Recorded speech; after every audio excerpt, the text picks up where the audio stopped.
Hello and welcome to the i3 lecture series hosted by the Masters in Digital Photography here at the School of Visual Arts. I'm Julie Grahame. Thank you for coming out for our final lecture of 2025. I am so happy to host Jessica Pettway tonight to pep us up on a cold, wet evening with a splash of color and some tasty morsels.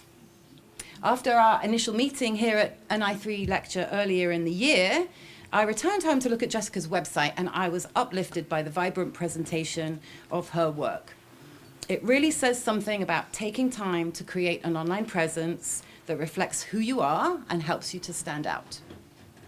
Jessica is a graduate of SVA's BFA Photography and Video 2016. She appears to have hit the ground running, and her clients include Google, Target, Crocs, Chobani, L'Oreal, Gatorade, Nespresso, Uber One, Fruit of the Loom, along with Bloomberg Businessweek, New York Magazine, Wired, and the New York Times Magazine. Jessica is a member of Giant, a talent management and production company. I read in an interview with The Loop online that Jessica will not rest until she gets to photograph Rihanna. So I ask everyone to please just take a moment and help manifest that for her. Welcome. Thank you.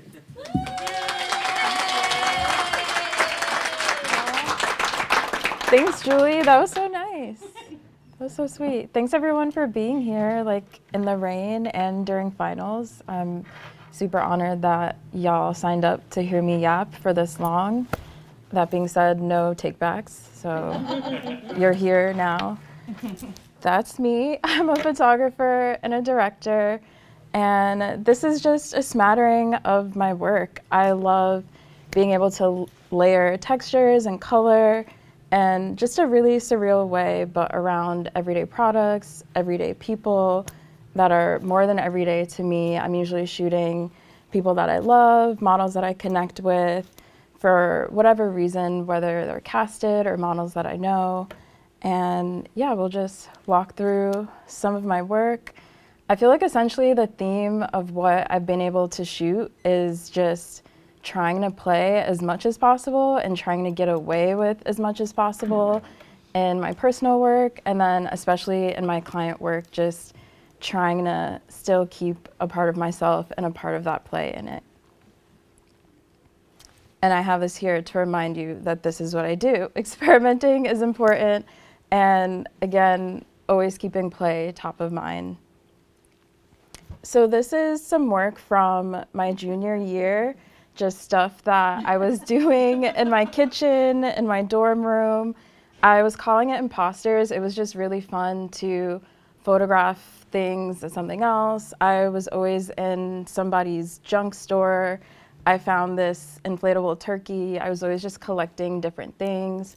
Always in a Michael's. I think that's where I found that placemat. Not doing my homework, sometimes doing my homework. I found that Ulog on Netflix. I don't know if it's still there, but that's how that came together.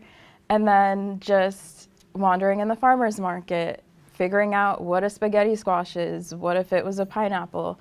So always just kind of seeing things, collecting things, and figuring out how I could put it together, and could I possibly put it together in time for my crit class in school.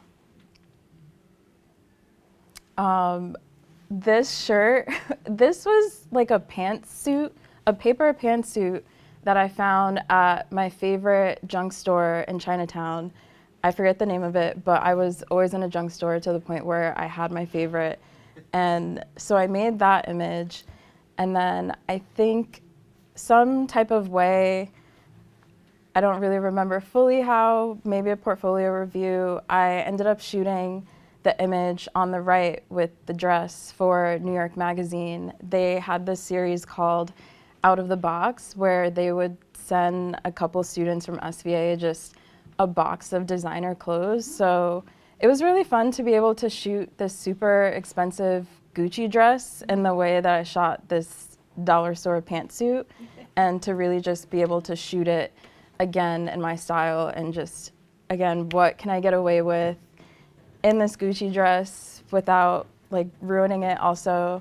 I was always into layering different textures and patterns too. So I think I just shot the dress flat out on my dorm room bed, printed it out super big. I always kept a roll of just super, super cheap giant paper that I could print in the lab and like be printing backgrounds. And then that was just super satisfying to be able to create something that no one else had.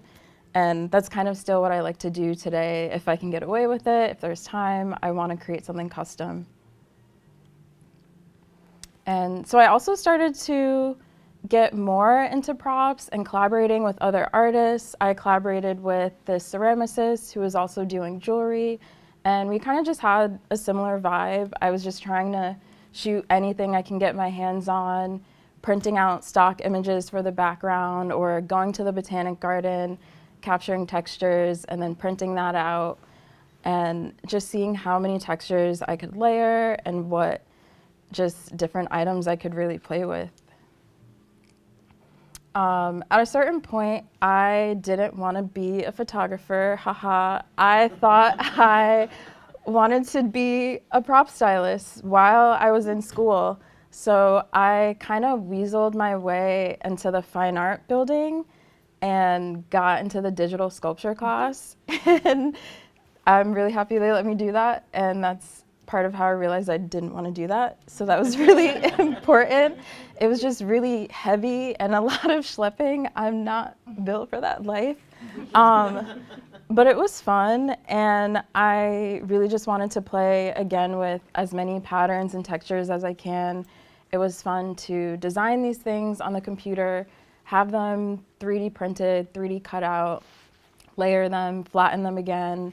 And it was perfect timing because for the senior year, we had the mentor show. And again, I didn't want to go to the framer that everyone else had. I wanted to create my custom frames. So that's what I got to do in the digital sculpture class.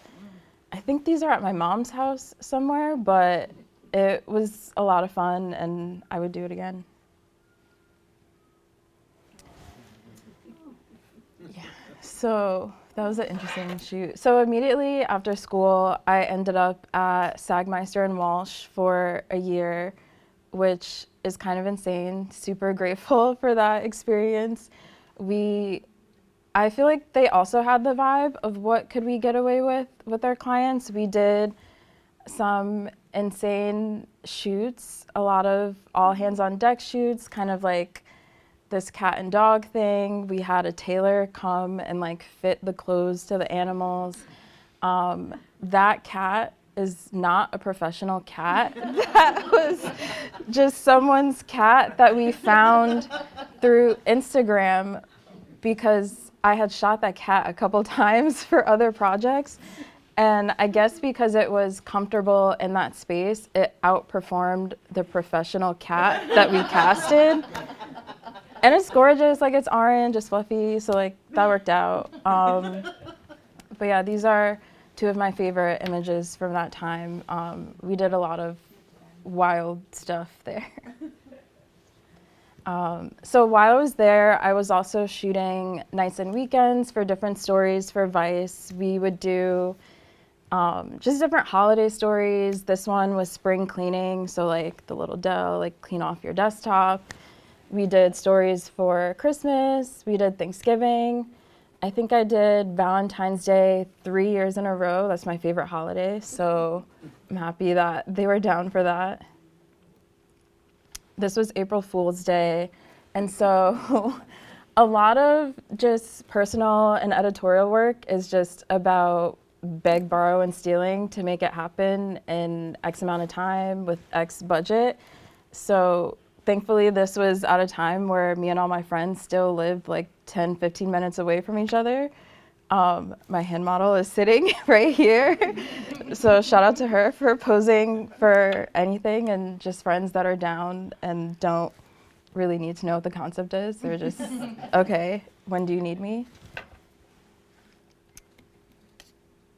Oh, I also did events at Vice, like really, I guess, niche events that we were just really interested in. I would shoot these with my friend Sam. We would kind of split up and tag team in a way. So this was the Bronner Brothers hair show. I believe this was the last one that they did in Atlanta. I think it's in New Orleans now, but super iconic if you're into the black beauty space and into hair. I love the pageantry. Again, the textures. I'm a Real Housewives of Atlanta fan. Love that I got a picture of Dwight. I don't know if anyone watches. Got a lot of pictures of him making Dwight faces, so that was fun. And yeah, I was just super into all of the colors and textures, and it was just fun seeing everything happen at the convention. There was basically pageants, there were technical competitions, and then just a giant area where you could shop wigs and also wig heads. That was my favorite wig head. And yeah, I was just super, again, obsessed with the details and the textures. It was a lot going on, especially as someone that had mostly shot in the studio up until this point. So it was kind of like jumping off the deep end. How do I kind of organize this space? How do I organize the space and the frame and the textures, tell the story, but also I'm just really captivated by all of these details. And then I did cover off on just some straight portraits just to have those out the way. Thankfully, my shooting partner also captured a lot of portraits. We were there for 2 days, so after day one, we're just looking through everything. I was like, oh my God, I have so many detail shots and still lifes. I have some portraits. She was like, okay, great, I got you. I have a ton of portraits. So it was a really fun partnership in that way. I would suggest if you can shoot with someone just for fun, just to see, like, try it and see what happens. And yeah, just more of trying to capture what's happening there, but also make it surreal and kind of fit in with my other work in a way, and just organize the photo in this crazy kind of convention space. Day 2, I got obsessed with hands. So, and it honestly, I forgot about this work until I had to do this presentation. So I'm really grateful for that. Yeah, just really obsessed with like what's going on, but also these hands are making these intricate things. And then the hands that are doing it are also intricate. It was just a lot of beauty layers that I'm really interested in.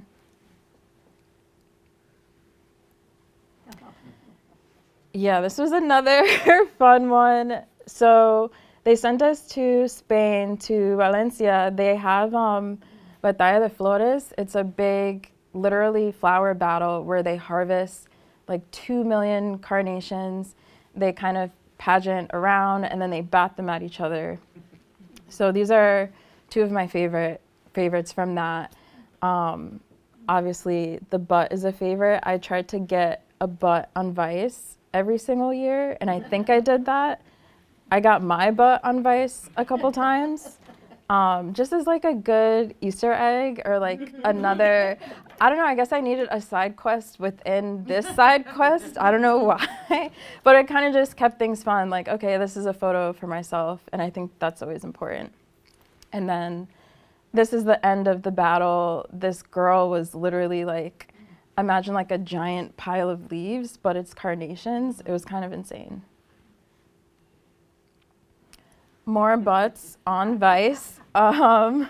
This was one of the Valentine's Day projects that I did, all around flowers and bouquets. What is a bouquet? It could be in your butt. It could be toilet paper. Another friend that I covered in flowers. I think I actually shot that one in the chair here at SVA. So all those butts, I guess, got the attention of this sex toy brand. This was after school. Yeah, just, I guess you network in an interesting way when you're shooting butts. Are you okay? Yeah. The business takeaway is these were direct-to-consumer companies that I was trying to get in with to build my book. So one of the first ones was a sex toy company. And then, so I'm having fun, I'm getting to play, obviously getting away with a lot of stuff. And then also like, okay, how do I get into beauty? This is kind of a beauty product. Let's try and shoot it that way. And so eventually I did get to shoot like normal beauty work, you know, bills and things like that. But these were really fun. The one on the left I shot for Essence magazine, and that model is Antonia. She's one of my favorite hand models. You'll probably see her hand even more throughout this presentation. I think I've been shooting with her for like 7 years. So yeah, that's always really fun when you get to meet people during your shoot and just build a relationship with them. And then they're super pro at what they do. They know what you like, they know what you want. And it's just fun to just have familiar faces on set. So I was also playing with my food around this time. Some of this is personal work or other work for Vice. I just felt like as long as I had some sort of food or some sort of flower, I had something to shoot, something that I could play with. And then I did want to start shooting food again out of school, bills, needing to make that happen. And I got a portfolio review that basically called out that none of the food in my book was edible, and that's why it wasn't happening. And so that was a really great review, a really good wake-up call. It's great to have other people look at your work and pull you out of it. Like right now, that's something that's obvious to me. None of this is edible. It's not going to work. But I just didn't see it at the moment. So yeah, also just layering textures. I always had scrap plastic from that digital sculpture class. We connected with this really great furniture brand. Now they're called Lichen, but back then they were just starting out and they would let us borrow different furniture or like different dividers. My studio, I think, was like 10 minutes from their first location. So again, just kind of building relationships with people that also want their stuff photographed or are just down to help your cause. Collaborating again. I collaborated with this CGI artist that I went to school with. This was when we graduated. I think we were just spitballing. We wanted to make something together. So this was a combination of animating in camera, like having the Cheetos on wires, making sure that the keys get pressed, and then shooting a plate of everything, shooting a plate of the keyboard, having it open and close, and then also being able to clean that up in post. So I really like to work in that way, doing as much as possible in camera and just covering off on as much as we can so that we have the pieces to make it flow better in post. So post heavy-ish, but the goal is to just capture as much as we can in camera. So I finally got to shoot some food for The New Yorker. This was for their Tables for Two series where they send out a photographer to go check out like a new or a buzzy restaurant.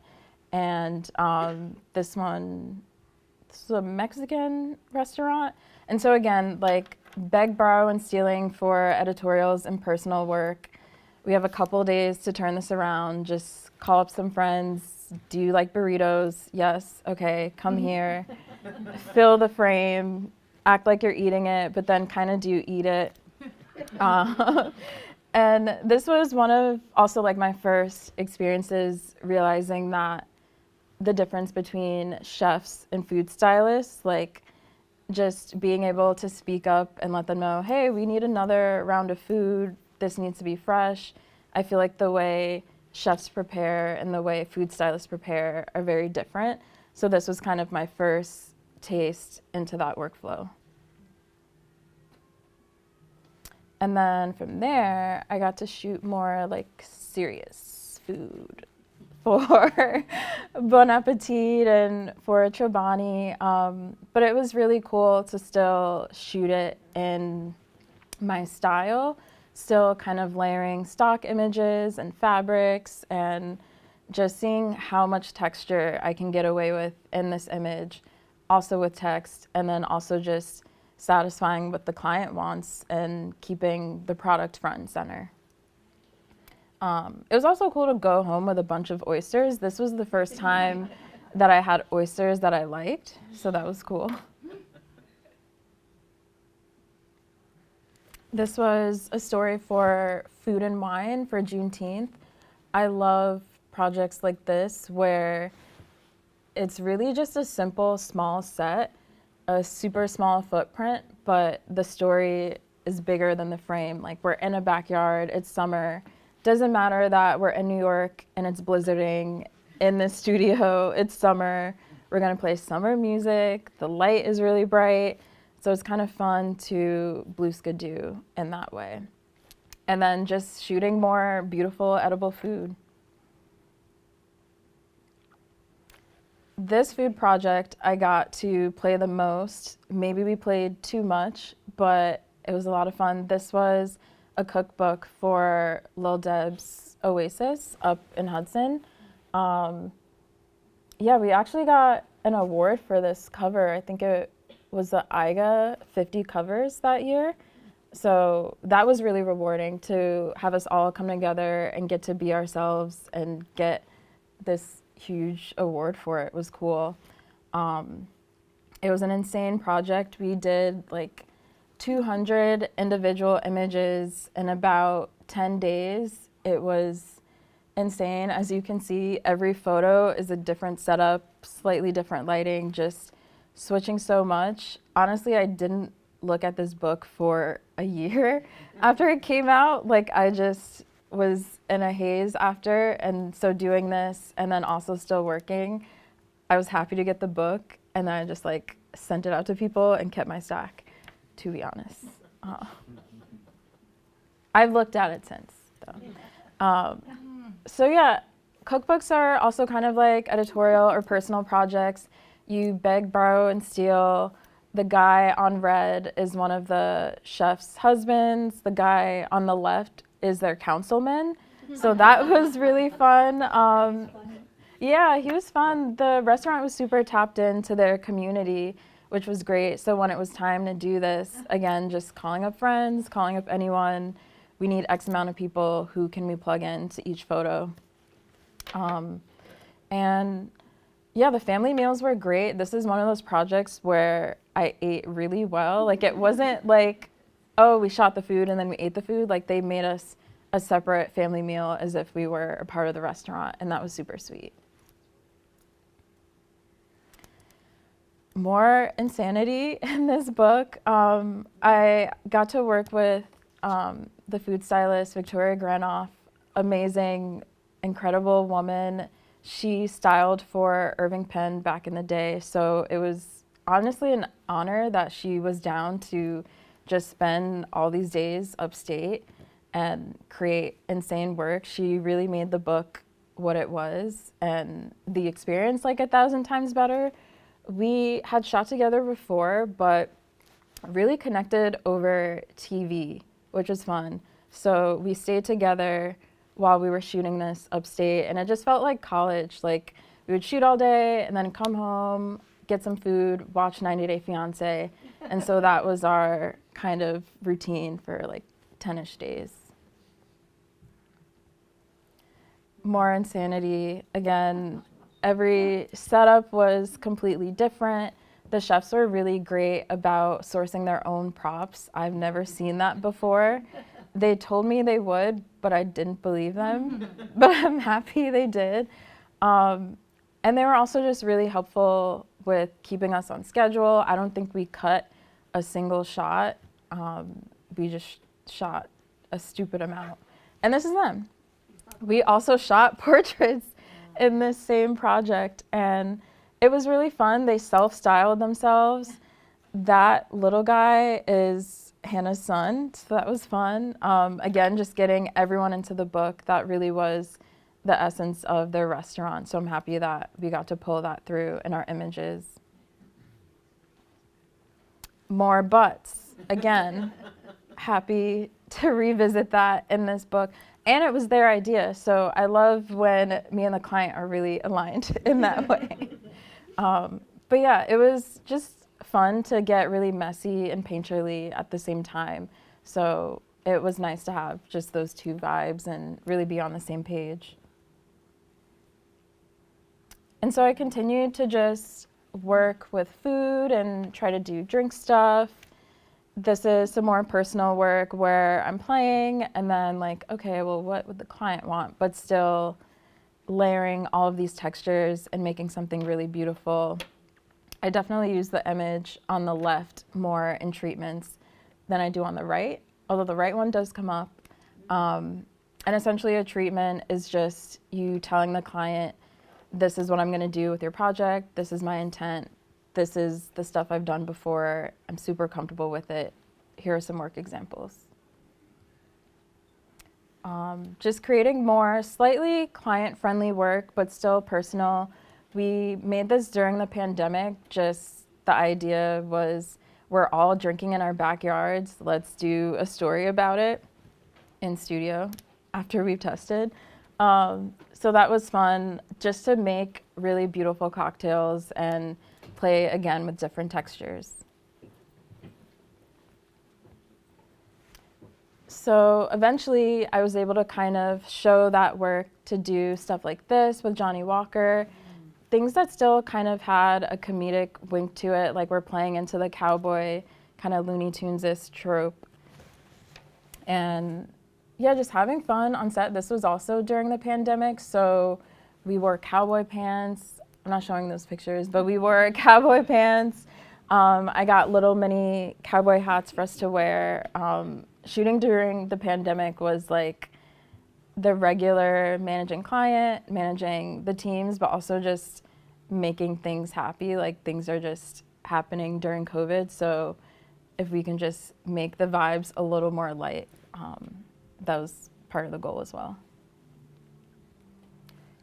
So basically, to get away with more things, I try to do mock-ups. And that's something that I learned at Sagmeister and Walsh. Like the pitch could be a red apple on a red background and we would have to mock it up. So I kind of took that workflow with me. And here we were just showing them, this is the type of surface that we want to do. This is the kind of action that we want. It doesn't have to be super polished as a photographer, or it depends on the client. Sometimes we'll get a storyboard artist or someone to make it really polished, but typically we're working super fast and I just need to get an idea to agencies so they could sell it to client. I also like to use it to just open up the conversation. Is this the green that you want now that you're seeing this in this way? Or do we want less gold? How do we want this? I feel like anytime you're describing a color, a shape, a texture, you need to have a visual. Like anytime you start moving your hands, you need to have a visual to back it up. So this is how I work. This was another interesting drinks shoot. We did this in a week, which is kind of normal for like personal work or editorial work, but when you bring in agency and client and having to source everything and get everything approved and get permits and location, it tends to kind of muddy that timeline. So I'm really happy with what we did during that timeline. Yeah, and just, again, really pretty drinks. And so I'm really happy that I've gotten to shoot coffee, coming from all the food stuff that I've done for Vice to this. Like, coffee feels like a really, like, serious drink. So I'm happy. Like, I feel like you can have more fun with cocktails and garnishes, but coffee is like, people feel away. So I'm happy that I've gotten to do some of that. And then like really even more serious, like, ooh, we're in a house now. So I got in a house like more grounded. We're not building a set, we're in a home. This was shot alongside motion. George Clooney was on the set, so that was kind of insane. And what's even more insane is that this gets referenced a lot for those just quick shoots where they're like, yeah, we only have this budget and this amount of days. And I'm like, this house was so many millions of dollars. It's not matching.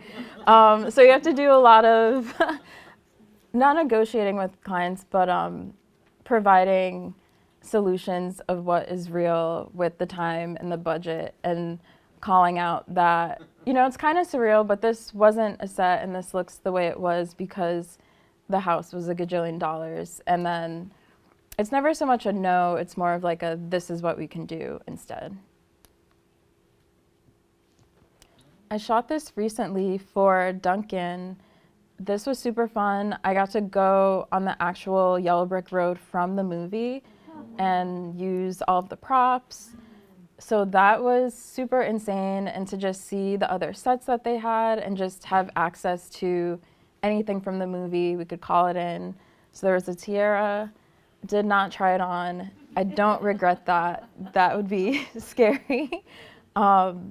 And yeah, they were filming something else on it literally the next day. So this was one of those shoots where we had 3 hours to load in, light, shoot, and then wrap out and shoot just like a billion shots on the yellow brick road. So it's like, I'm having fun, I'm on the yellow brick road, but I'm sweating. Yeah, we like that type of variety.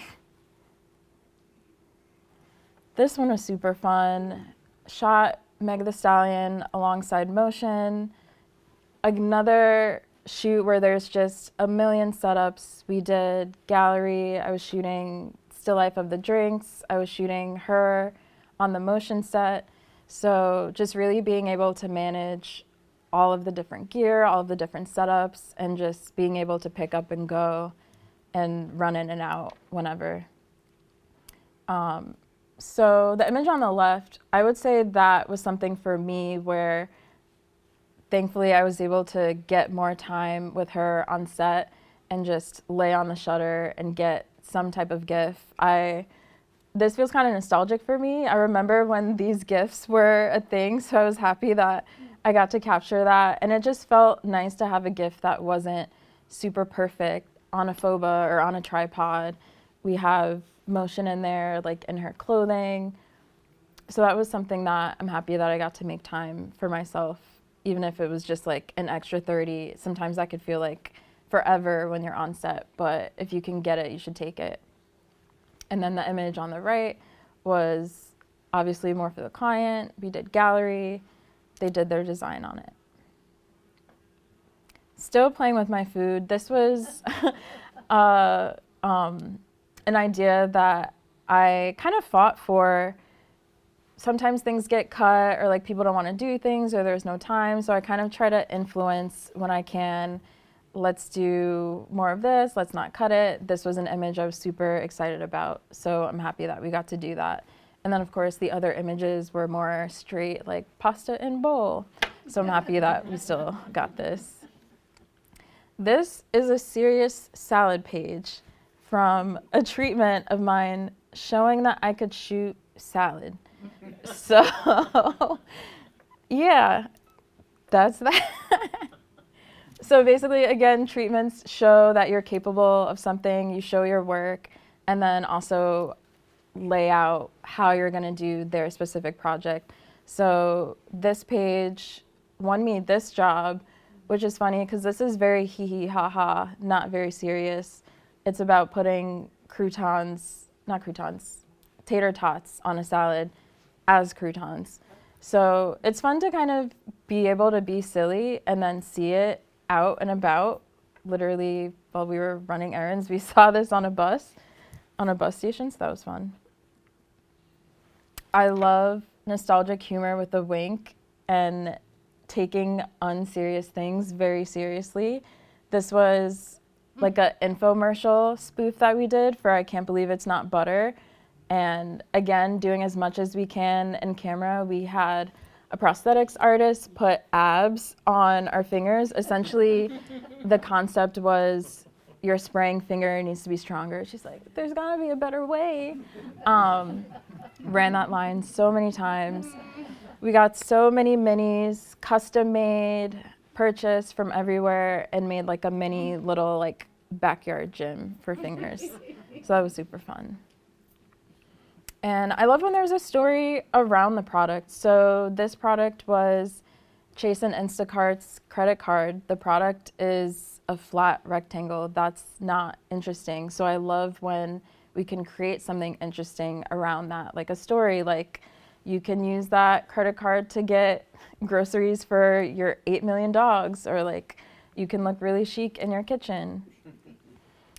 The image on the left is another one that I fought for, like, no, we have time to do this. We don't have to cut it. I really wanted to shoot that. So again, just more stories around the rectangle instead of just shooting the rectangle. This was another one of those. This product was Restasis eye drops. So again, the product is this big, it's clear, interesting to some people, but we can make it even more interesting talking about the use. Like, you could use it when you're bowling or when you're with your grandma. We created these different characters that might use it instead of just straight shooting the little packet. Another one, we've all seen popcorn, but like, what is the story around the popcorn? What is the story around the chip? How do we make snacking feel good and not guilty? And this was another one. This was our first shot of the day, and we were like, why did we do it this way? But it had to be done. It had to be scheduled that way, I think, because of talent. They came in actually from London with all of the snacks, and of course there were extras. That's what I got to walk away with, and I ate all of them and did not share. I shot a lot for Business Week. This is one of my favorites. So again, I wanted to get away with this, so I made a mock-up. Our initial idea was oranges. This is like literally a $50,000 fridge, like Dolce & Gabbana fridge.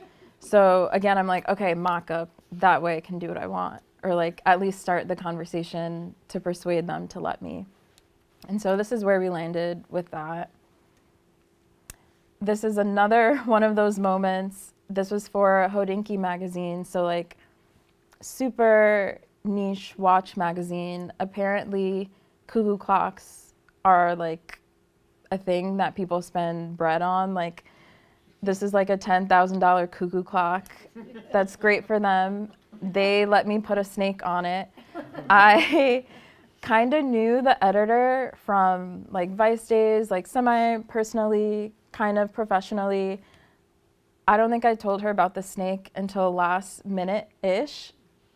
In a professional way, to not overpromise, underdeliver, and then also I just didn't want it to be cut, so it was kind of like, a snake is coming. And I met the snake owner on a previous commercial shoot from earlier in the year, just talking on set. She told me she had a snake, kept that in mind, kept in touch, hit her up, can you bring your snake? That's what we got. And so I love, again, touch the snake. We got dry ice and melted most of it indoors. I don't think you're supposed to do that, but we did that at NoHo. Never mind. I've gotten away with more stuff that I won't fess up to at NoHo. That's one of my favorite studios. I've been shooting there for about 10 years. This one I could fess up to, that's fine. And yeah, these are our sets. Again, super small footprint, but a lot of impact, and just being able to license these images, print them out for our backgrounds, and just layer our sets, and just really great rigging so we don't mess up these clocks.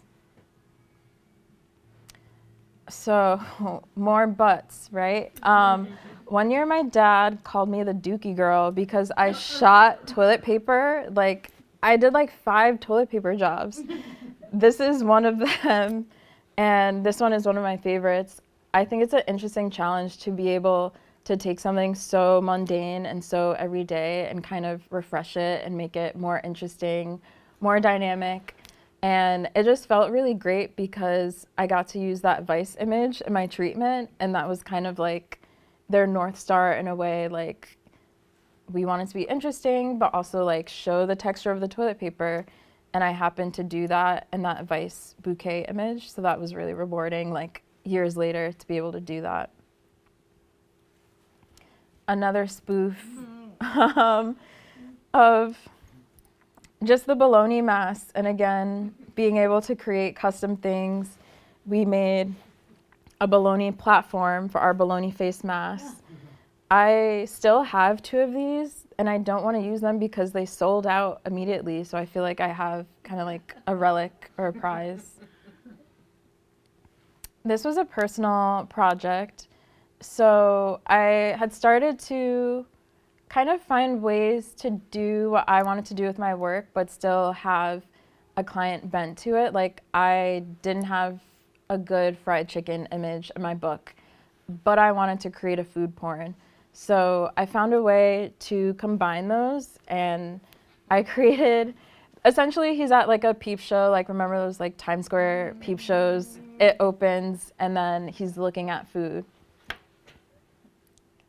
And this is our set, again, super small footprint, really flimsy, like it's on foam, but we made it work, and that was really fun. And so that chicken shoot made it so that I was able to shoot Cat's Eye for Jollibee, and that was super fun. Another job where we're shooting motion and stills in the first day, and just insane that a food porn got me here. Love that. Another personal project. So again, I love beauty, I love nails, I'm obsessed with jewelry, I'm obsessed with food, and I just wanted to quickly throw that all together into a project. So I just did like typical New York snacks during the summer. And then another kind of jewelry image for Business Week. And so these 2 projects I was able to show to New York Times to do this project. I had been working with them for some years, but this was the biggest project that I've done with them, so I had to show a little bit of work. And this was insane. We got to fly all over the country to shoot this iconic hip-hop jewelry. We have a clock from Flavor Flav. We have Cool Herc's necklace too. This was about 2.5 weeks. We took a break to shoot, the prop stylist and I took a break to shoot another job, and then went back to this job. We did Sotheby's. Also, news was like happening around the jewelry at the time. We shot that ring at Sotheby's, and then that's Tupac's ring, and then Drake bought it immediately. And then at the same time as we're shooting this, there's a lot of break-ins and robberies, so a lot of artists are pulling out as we're about to fly to go see them. That happened a couple times, but we made it happen. This is just a small slice of that project. We ended up getting an SPD award for this project too, which is just awesome to be rewarded for loving jewelry and loving hip-hop history. I think we did Ohio, and then Houston, LA, back to LA, and then we were supposed to do a couple more cities, just bouncing around, following the jewelry, which is a fun time. This was another shoot where I felt like I got away with it. This was for Time's Best Inventions, and essentially the watch image from my book is what they showed me. We love this, let's shoot it like this. During this time, Westworld was on, so we were just thinking about Westworld and like futuristic things. And then at the bottom is our dinky little mock-up that we used basically to get away with it and sell. We want to do a completely foam shoot. And so that's what we did. That's the prop stylist, Steph. And we just got so many different types of foam from everywhere, from Canal Street, from Chinatown. We used balloons to kind of manipulate it And again, just a small footprint of a set can be super impactful. And we shot this during the pandemic, so that was fun to kind of take over their office with all of this foam. I think this would have been a little more difficult if people were in the office, but we really just got to spread out. And then again, for editorial, beg, borrow, and stealing, all of that had to go back. So we took the carts from the office and wheeled everything back to Amazon. Yeah, Jeff does not care. You can return anything, so it doesn't matter. Another insane shoot where I think it was like the day before, do you want to shoot a pizza guy? Yes, tell me more. So Chris infuses pizza and just Italian food with weed. At the time, it was not legal. Actually, he almost got arrested on this shoot. He got to the hangar and he wouldn't stop smoking. So low-key, you can do anything with a private jet except smoke in the hangar. But he eventually stopped, thank God. And so I feel like when I'm on location, I shoot a little bit slower. Like I'm a little bit more gingerly. I'm trying not to scuff the walls. We're protecting with the stands. We squoze one stand in there, and honestly, that was kind of ballsy. So we ended up hand-holding everything. I think I had like one tiny case of gear. Even just using that light and that space, like I could have chosen a smaller light, but just really figuring it out as we went along and hoping that everything turned out right, and it did. This is another example of taking very unserious things seriously. Essentially the idea was that FiOS Wi-Fi is strong enough so people aren't getting mad and breaking their controllers, so they made an unbreakable controller. And I kind of understood what they meant, but I needed to see it. So they sent it to me ahead of the shoot, and I'm like, how does this look? What exactly is the material?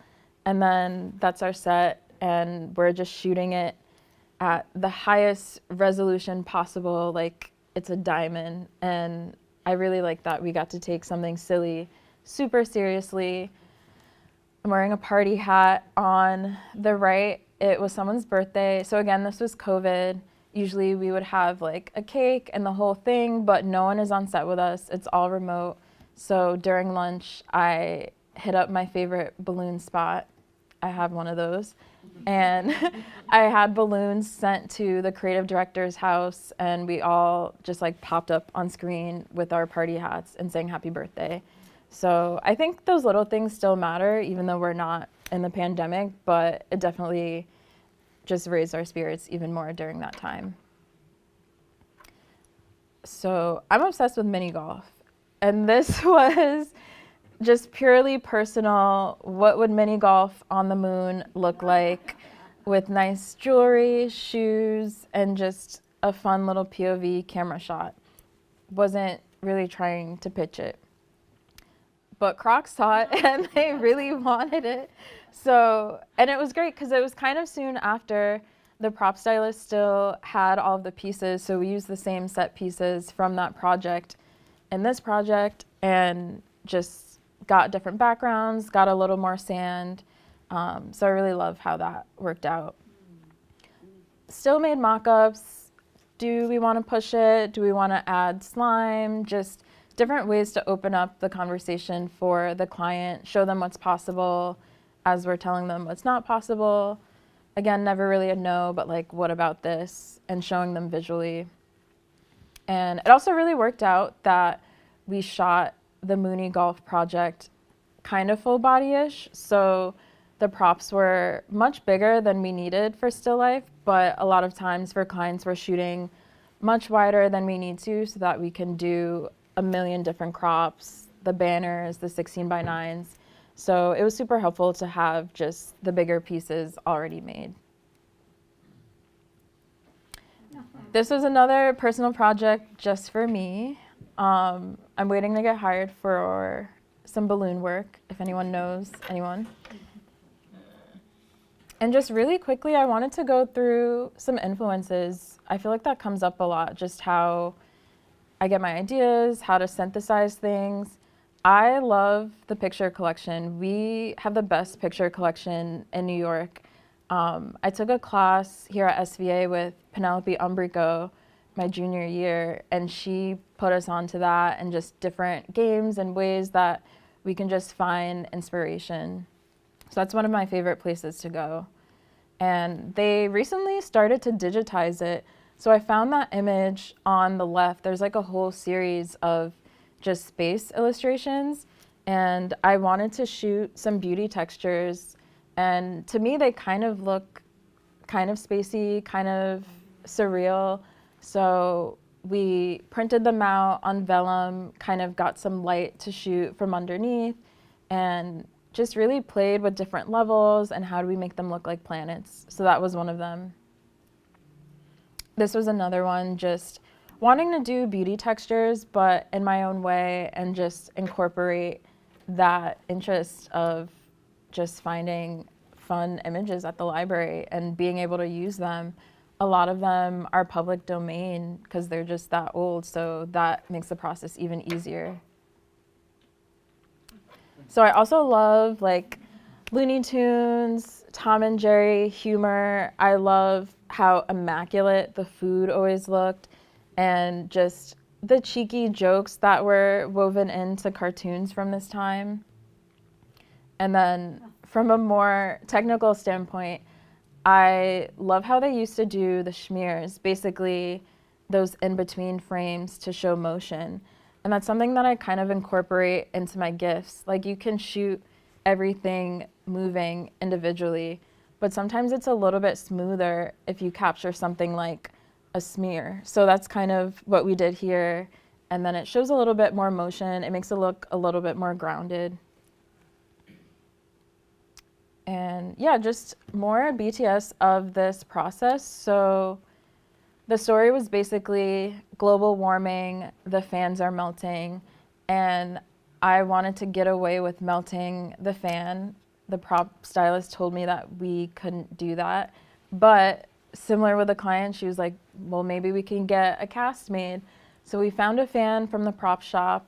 We linked up with a fabricator who took it apart, made a cast of it, and made it so that we can just put the cast over the assembled fan and then still be able to return the fan. Again, with with editorial, just beg, borrow, and steal. That fan had to go back, and it was a good prop house. We didn't want to mess up their things. And so this is just more of that process. There's always notes along the way, especially for me. I'm talking about melty ridges, like really just picking at as much as I can before we get this thing printed out, because once it's done, it's done. So I'm always like arrow here, circle here. I try to be as clear as possible, no hand motions, no on the phone. I want you to see what I'm asking for. And then it's the same thing in post. I'm picking at this drip. I'm picking at everything before I send it off to client. And then this is just another way that I synthesize inspiration. This is a Looney Tunes still. I just really liked that color combination and the shapes. And then the story in the middle is about just over packaging your food. Why are we putting plastic on cans? And then it was cool to see that out of home in Sweden, just blown up, just an idea that I had inspired by Looney Tunes. So Kenny Scharf is one of my favorite painters, and this was just directly, I want to make something like this painting. So I sourced a really cute shoe, again, called up a friend, can you come to the studio, put a little candle on it. Didn't like how the candle was looking, so I just licensed a frame from like Shutterstock or something to make it look a little more perfect and put it all together. Yeah, thanks for listening to me.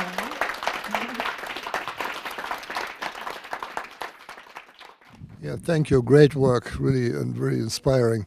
My question is, as a professional, how do you get all that work, your personal work, in front of clients, potential clients? A lot of different ways. Definitely keeping up when I can with Instagram. I do snail mail every once in a while. I have an agent that is also pushing things. I love a email newsletter. Creating different zines. I've sent out zines. I've done kind of like mazes. I should have had a picture. I've done mazes. Just trying to hit as many different things as possible. I think what helps is remembering that you're just knocking on the door one time. So like knock again with a newsletter. Okay, knock again with an Instagram post. Knock again with some snail mail, and then eventually it opens.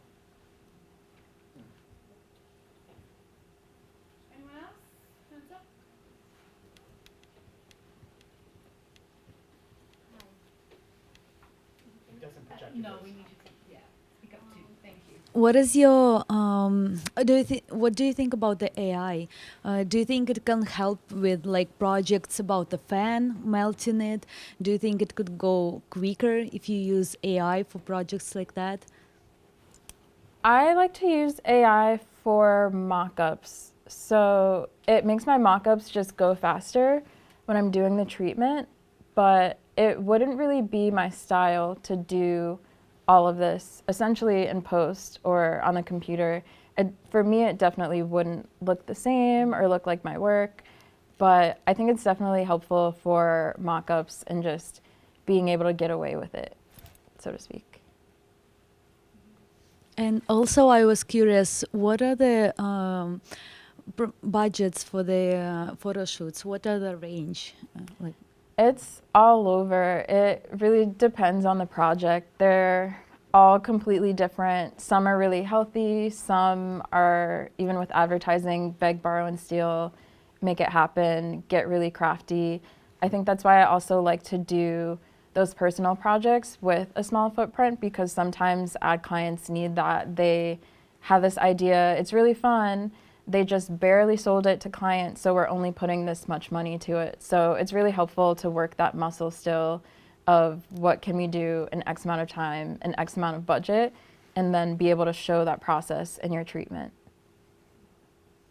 got it. And my last question is, do you work with the same retoucher to keep the same style, or you retouch your own photos? I work with the same few retouchers, and then sometimes agency will retouch it in-house as well. It's always a little different depending on the project. Hi, you've done so much amazing work. How do you choose the next projects that you have coming? Is it like, what you want to shoot, or is it based on like money? Like, how do you make that decision? They choose me. And then if it's feasible, I'll do it. Sometimes we're negotiating basically just the ask. They want this for this much money, so like we show them what they can do with this much money and see if it's feasible. And then just for my personal projects, I just try to follow what I'm interested in, and then hopefully the work comes from that, and lately it has. Hi, Jess. Hi. I don't have a question. I have a thank you. Thank you for continually providing me with slide material for my still life lectures when I do my studio class. Len, So thanks forever. thank you. Len taught me how to light.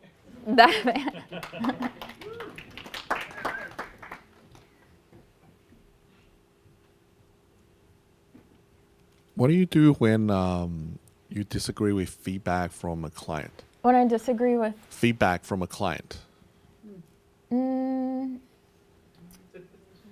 it's more about the why and the how. Like, you can't just say no. It's more so, this won't work because, but we can do this. What do you think about this? Sometimes if it's a creative thing, you just have to let it go. They have the money, you need the money. But if it's more so about logistics or things like that, I think it's important to just be honest and let them know it's possible. Anyone else?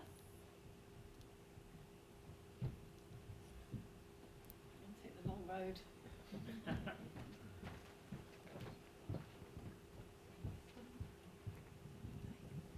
Hi, I'm one of the students in the grad program here, and just kind of interested in what the process was like for you, like graduation into like some of those first jobs, and like what that took, and what just kind of that.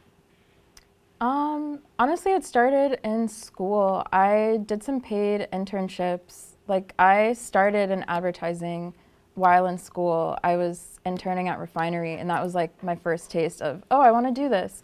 And then just constantly shooting from there, like I showed, like I found this jewelry artist, let me shoot your stuff. And even more specifically, I would say it was the personal work and the editorial work, and then the smaller like direct-to-consumer brands, and like using that to build my book. So like when I did the sex toys, now I kind of have beauty stuff that I could show. Or when I did the editorial for The New Yorker, okay, now I have edible food, now I can use that to get the next thing. So just finding different ways to build your book. Sometimes editorial is like a paid personal project, and now you have X in your book to try to get the project that you want. Thank you. Hi. Hello. I'm obsessed with your work and obsessed with you always. When you shot the cookbook, did you think of all 200 concepts ahead of time, or was a lot of it play and seeing how the day was going? So we thought through that with the chefs ahead of time. We had a master Google Slides that was also really chaotic, but we needed something. We really didn't have time to wing it too much. Like, each recipe had a concept. Amazing. Pretty impressive. Anyone else? Are you sure this is your last chance for 2025? You did a really good job mapping out through your presentation what you want to do to what you would like to do what you like to do versus what you think you might like to do in the future versus what clients are doing with you. And so I'm curious, especially over the last recent years, maybe 5-7 years of you working consistently, what percentage of the work that you're doing with clients is influenced directly by that work that you've created for yourself? Maybe 50-50. Like, there's the money jobs, A lot of that was the toilet paper jobs, or like some of them were toilet paper, like we're shooting toilet paper. But then some of those toilet paper jobs I got to shoot in a more fun way. So we did reference Vice and things like that. So some jobs are a lot more straightforward, and then some jobs I get to get away with a little more. Does that make sense? 50-50. It's pretty good.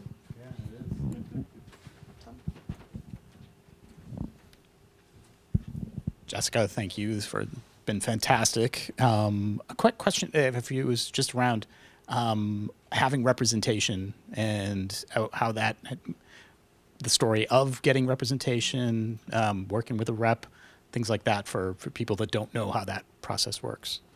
Yeah.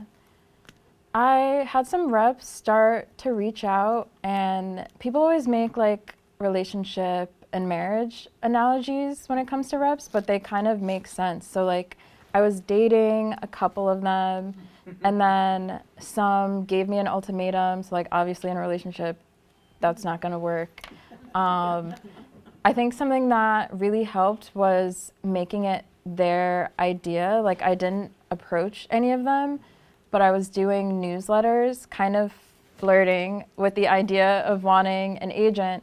So there were a couple that I put on my newsletter list that saw my work, saw that I could be a creative partner and do marketing on my own too, and then reached out, and then we started building from there.